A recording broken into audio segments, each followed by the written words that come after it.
Hare Krishna, everyone. We apologize for the absence of yesterday's episode due to technical difficulties we faced.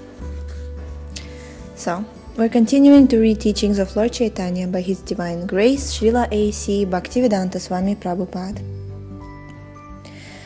Thus, the expansions of Krishna in various forms, as described herein, as well as his various abodes on the spiritual planets in the spiritual sky, are unlimited. Even demigods like Brahma and Shiva cannot see the Vaikuntha planets or even estimate their number or vast extent. This is confirmed in Srimad Bhagavatam 10.14.21. No one can estimate the length and breadth of all the Vaikuntha planets. Elsewhere, in the Bhagavatam 2.7.41, it is stated that not only are the demigods like Brahma and Shiva unable to make such an estimate, but even Ananta, the incarnation of the Lord's opulence of strength, cannot ascertain any limit to the Lord's potency or to the area of the different Vaikuntha planets. Again, Srimad Bhagavatam 10.14.21.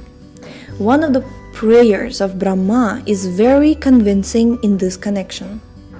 Quote, O my dear Lord, O Supreme Personality of Godhead, O Super Soul, O Master of all mystic powers, no one can know or explain the extent of your Vaikuntha planets or how you expand your Yoga Maya energy throughout the three worlds. Unquote. Jai. And a few verses earlier, Srimad Bhagavatam 10.14.7, Brahma prays, Gunatmanaste pi gunan vimatum hita vatirnasya ka ishiresya kalena yarva vimitasu kalpair bhupam shavakhe mihika dyubhasa. Quote, scientists and learned men cannot even measure the atomic constitution of a single planet. Even if they could count the molecules of snow in the sky or the number of stars in space, they could not understand how you descend to this earth or in this universe with your innumerable transcendental potencies and qualities. Unquote. In Srimad Bhagavatam 2.7.41, Lord Brahma informs Narada that none of the great sages born before Narada, including Brahma himself, can measure the extent of the Lord's, the Supreme Lord's, potencies. Indeed, Brahma declared that even Ananta, with his thousands of tongues, fails when he tries to fully describe the Lord's energies. Haribol! Similarly, in Srimad Bhagavatam 10.87.41, the personified Vedas pray. I really love the prayers of personified Vedas in Bhagavatam, in Krishna book. It's just something phenomenal. The meter though is very difficult, so let's see. Dhyupataya hevatena yayurantamanantataya Tvamapi yadantaranda nichayanano savarana Ka ivarajam sivanti vayasa sahayat shrutayas Tvayihi falantyatan nirasanena bhavan nidhanaha. Quote, My Lord, you are unlimited, and therefore no one can measure the extent of your potencies. I think that even you do not know the range of your energies. An unlimited number of planets float in the sky just like atoms. And great Vedantists who are engaged in research to find you, discover that everything is different from you. At last, they conclude that you are everything. Unquote. When Lord Krishna was within this universe, Brahma played. He played a trick on him in order to confirm that the special coward boy in Vrindavan was actually Krishna himself. By his mystic power, Brahma stole all the cows, calves, and coward friends of Krishna and hid them. But when Brahma returned to see what Krishna was doing alone, he saw that Krishna was still playing with the same cows, calves, and coward boys. But by his Vaikuntha potency, Lord Krishna had expanded all the stolen cows, calves, and friends. Indeed, Brahma saw millions and billions of them, and he also saw millions and billions of herding sticks and fruits, lotus flowers, and horns. All the coward boys were wearing different clothes and ornaments, and no one could count their vast numbers. Then Brahma saw each of the coward boys, become a four-handed Narayana. And he also saw innumerable Brahmas from different universes offering obeisances to the Lord. He saw that all these personalities were emanating from the body of Krishna and, after a second, entering into his body. Lord Brahma became struck with wonder by this extraordinary feat of Krishna's, and in a prayer he stated that although anyone and everyone could say that they knew all about Krishna, as far as he was concerned, he did not know anything about him. "My dear Lord," he said, "the potencies and opulences you have exhibited just now are beyond the ability of my mind to understand." Lord Chaitanya further explained that not only is the potency of Krishna Loka limitless, but so also is that of Vrindavan, Lord Krishna's abode on this planet. From one point of view, Vrindavan is about 32 square miles in area. Yet, in one part of this Vrindavan, all the Vaikunthas exist.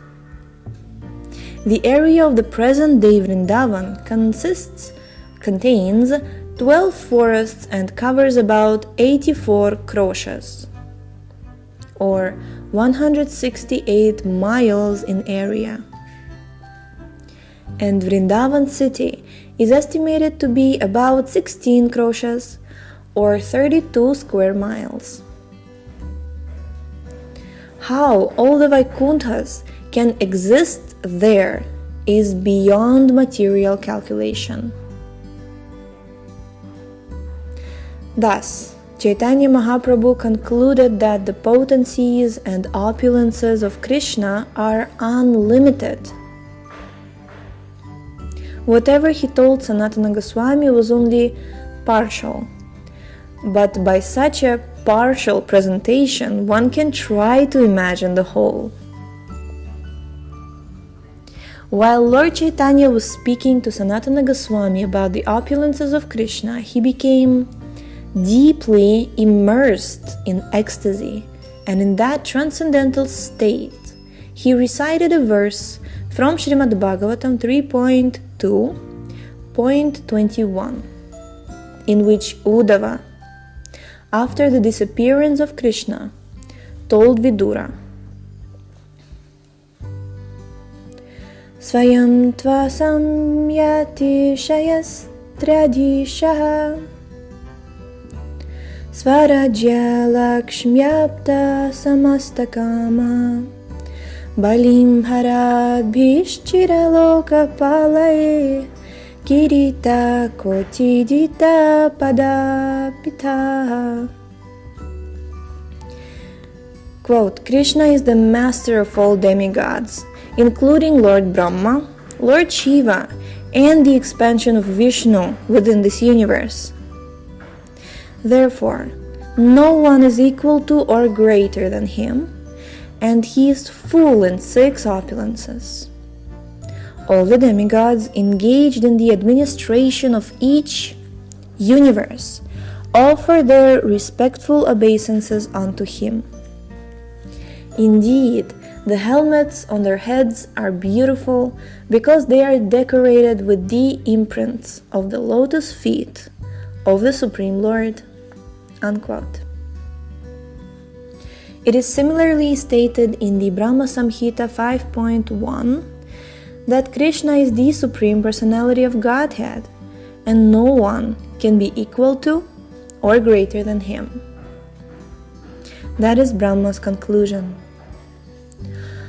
Although the universal rulers, Brahma, Shiva, and Vishnu, are masters of each and every universe, they too are servants of the Supreme Lord, Krishna. As the cause of all causes, Lord Krishna is also the cause of Mahavishnu, and first of the incarnation who control this material creation. From Mahavishnu come Garbhodakashaya Vishnu and Kshirodakashaya Vishnu. Thus, Krishna is the master of Garbhodakashaya Vishnu and Kshirodakashaya Vishnu, and he is also the supersoul within every living entity in the universe. The Brahma Samhita 5.48 states, by Mahavishnu's breathing, innumerable universes are produced. In each universe, there are innumerable Vishnu Tattvas, but it should be understood that Lord Krishna is the master of them all, and that they are but his partial planetary expansions. From the revealed scriptures, it is understood that Krishna lives in 3 transcendental places. His most confidential residence is Goloka Vrindavan. It is there that he stays with his father, mother, and friends, exhibits his transcendental relationships, and bestows his mercy upon his eternal entourage. There, Yoga Maya acts as his maidservant in the Rasa Lila dance. The residents of Vrajabhumi think, the Lord is glorified by particles of his transcendental mercy and affection, and due to his merciful existence, we, the residents of Vrindavan, have not the slightest anxiety. As stated in the Brahma Samhita 5.43, in the spiritual sky, all the Vaikuntha planets which make up Vishnu Loka are below the planet known as Krishna Loka, Goloka Vrindavan. Haribol! On that supreme planet, the Lord enjoys his transcendental bliss in multiple forms, and all the opulences of the Vaikunthas are fully displayed on that one planet. Like Krishna, his associates are also full with 6 opulences. In the Padma Purana Uttarakhanda 255.57, it is stated that the material energy and the spiritual energy are separated by the Viraja river. That river flows from the perspiration of the first Purusha incarnation. On the far bank of the Viraja is the eternal nature, unlimited and all blissful, called the spiritual sky, the spiritual kingdom, or the kingdom of God.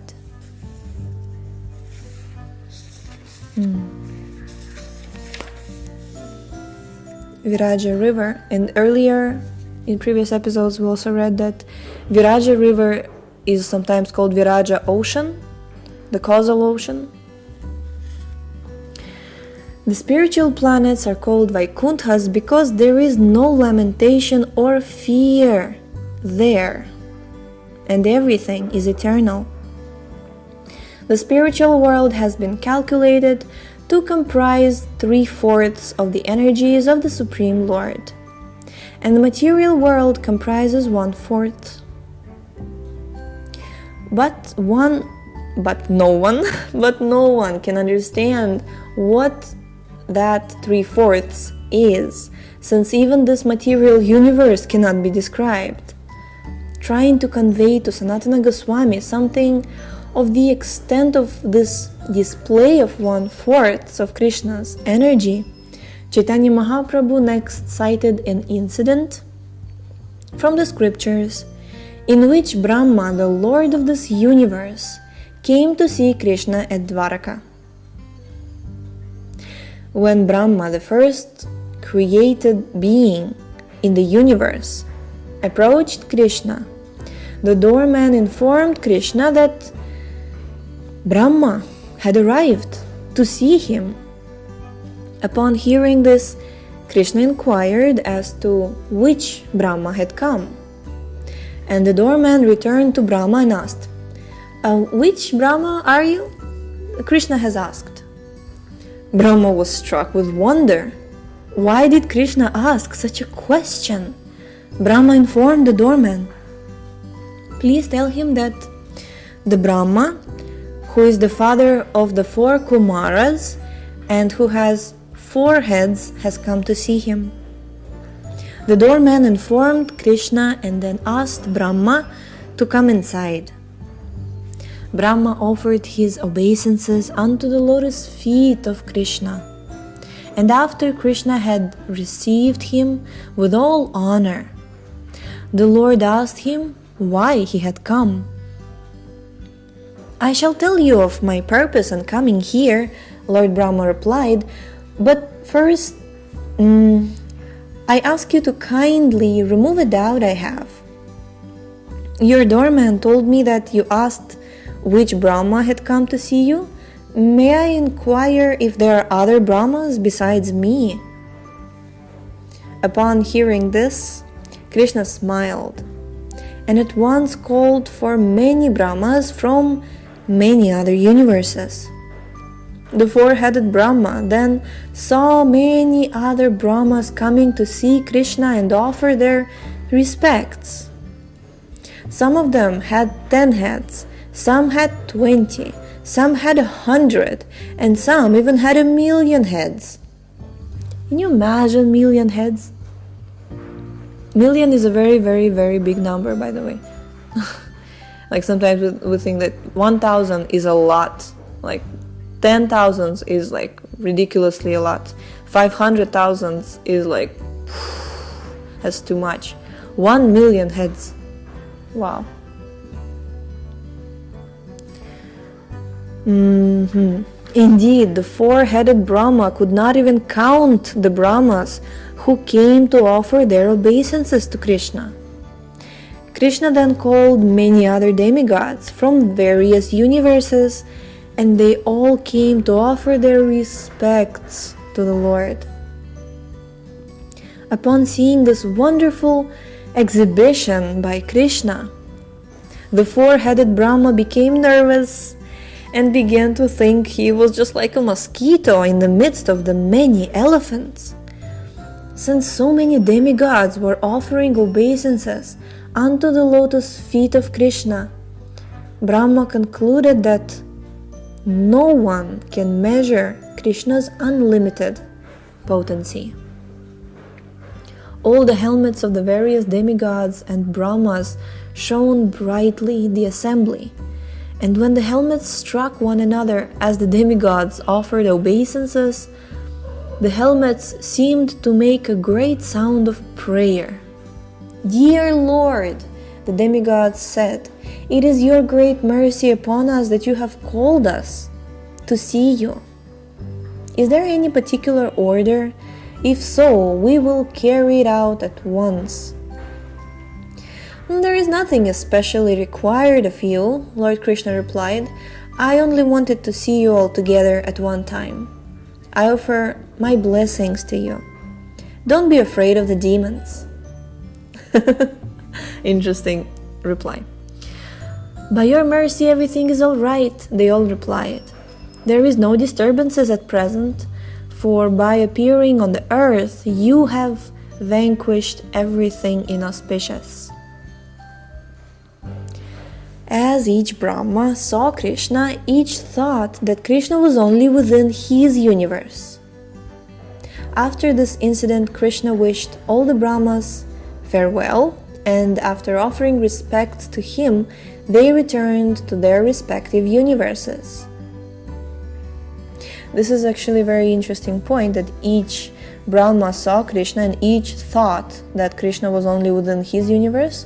If I'm not mistaken, in Krishna book it's described that when Lord Brahma was seeing this exhibition of many Brahmas, they could not see this four-headed Brahma. So it's like Krishna played with the dimensions, like different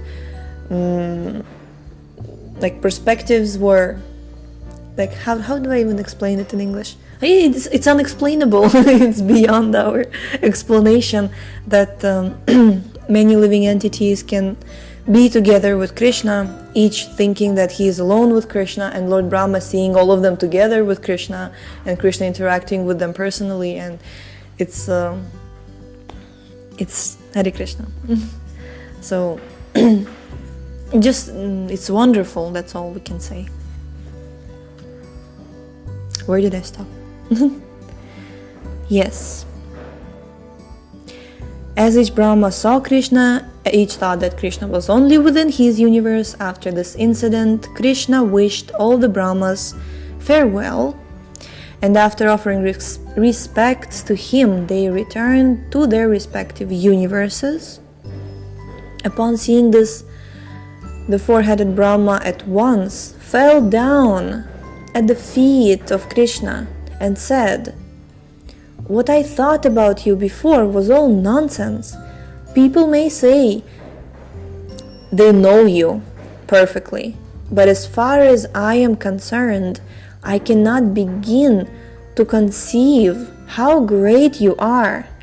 You are beyond my understanding." Krishna then informed him, "This particular universe is only 4,000 million miles across, but there are many millions and billions of universes which are far, far greater than this one.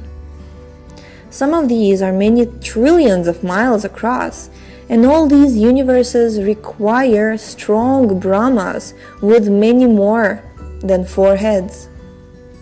Krishna further informed Brahma, "This material creation is only 1/4 of my creative potency. 3/4 is in the spiritual kingdom."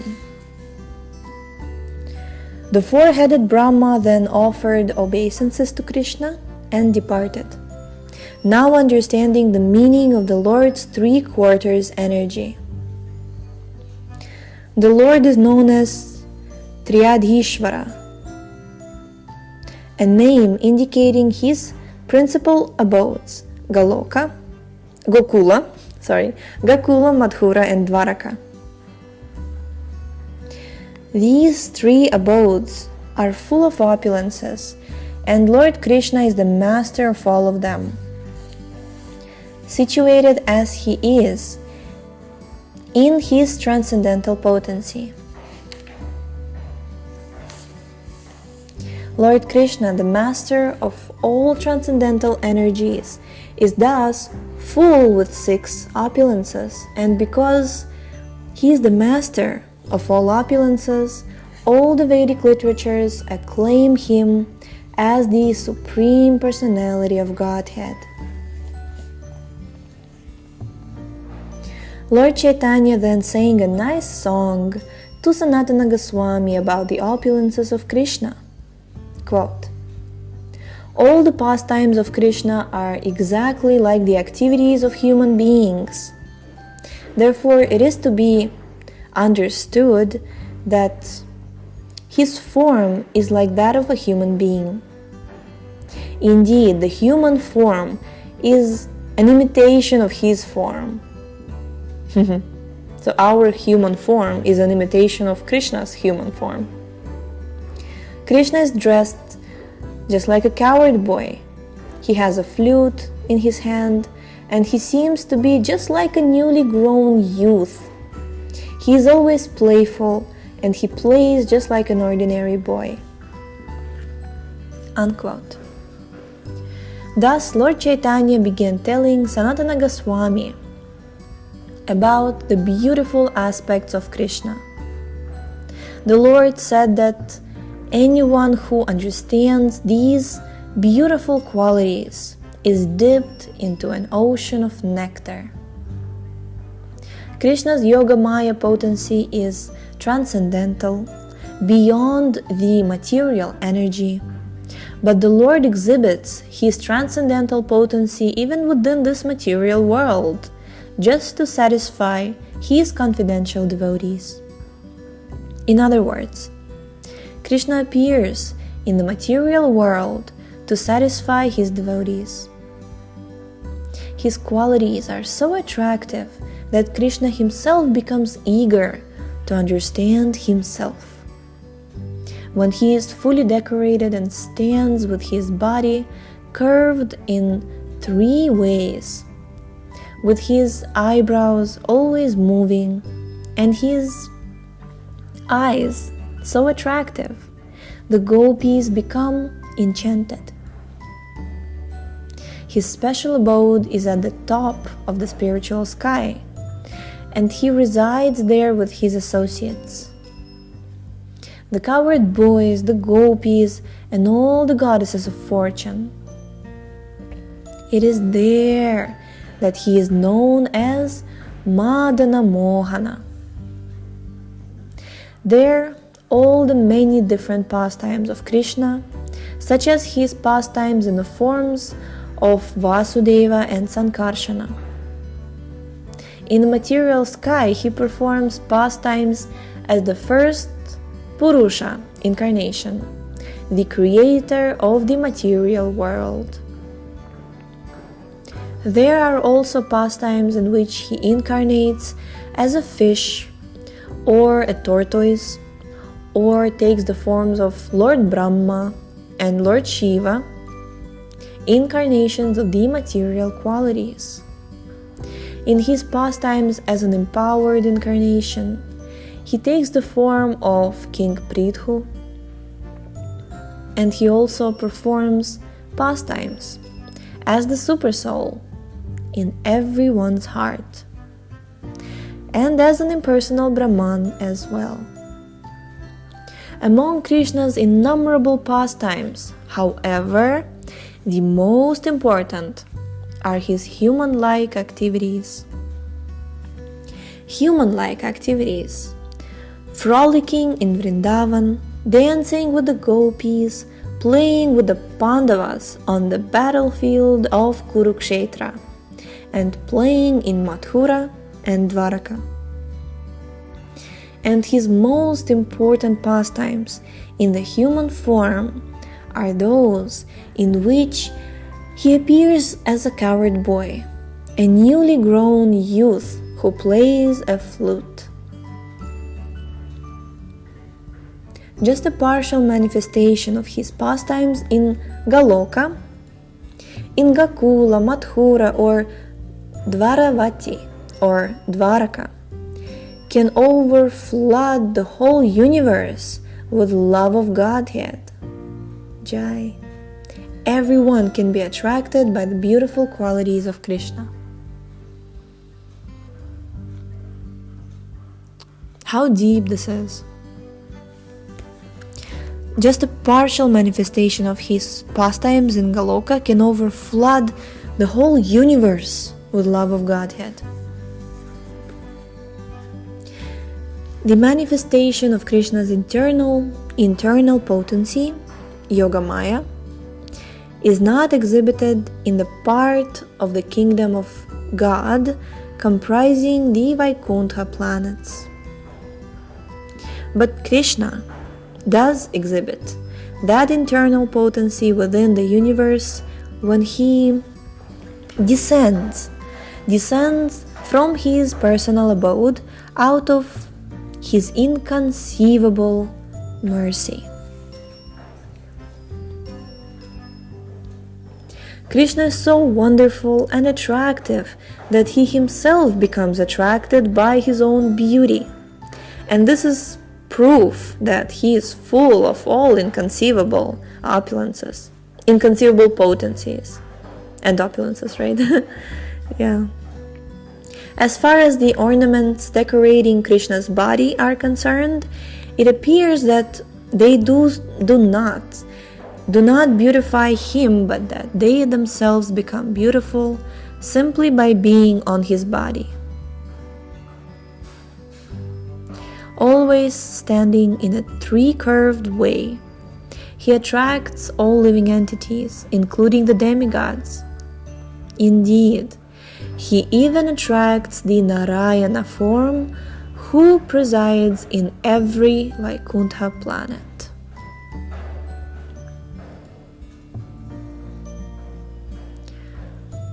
So the ornaments decorating Krishna's body, they appear to be beautiful because they do not beautify Krishna, but they themselves become beautiful just by being on his body. And with that note, we completed chapter number 9. Today, episode numbers were 401 and 402. Yes, and tomorrow we are reading chapter number 10, the beauty of Krishna. Hare Krishna. So, thank you so much for tuning in today. The link to this book is in the description. Please check out our website, shravanamdiaries.com. This was Shravanam Diaries podcast, and this was your host, Sulalita Devidasi. Hats off. Hare Krishna Dandavats.